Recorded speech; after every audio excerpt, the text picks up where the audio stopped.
ki khubor ka Batisi TV.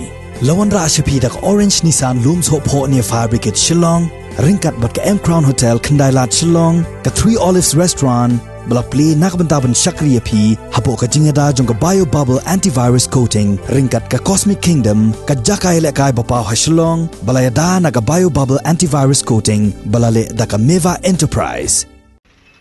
Kum Bynta ban Shim yekilat Ïada na ka Bynta ban laj, na ka jing syak ta ha ka jing pang klam Covid khat kendai, baka sorkar jela kadang yai peteng, hado kini kisngi ban yakun persya yakini ka jing pang, na ka liang jong ka Tnad ka Koit ka Khiah ka Ribhoi District, ha ka shiterik ubnai rempang arzar arpuway, kalapteng ban Ïada injection sya ki Nongtrei, jong ka Tnad ka Koit ka Khiah, yang ka bala penlong, ha Bethany Hospital, kabadon hasor Nongpo Ribhoi District.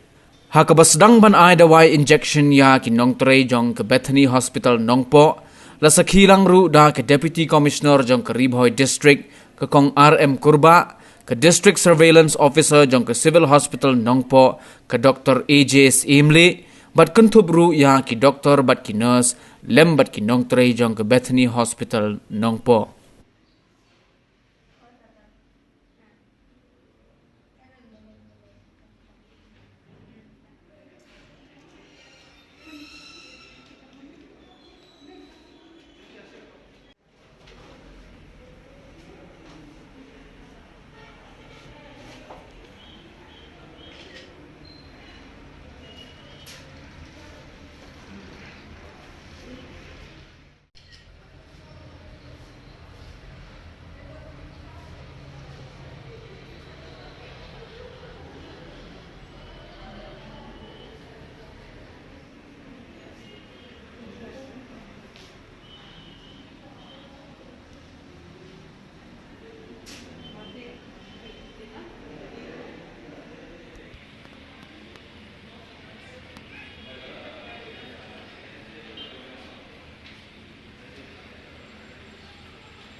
Vaccination of Bethany Hospital.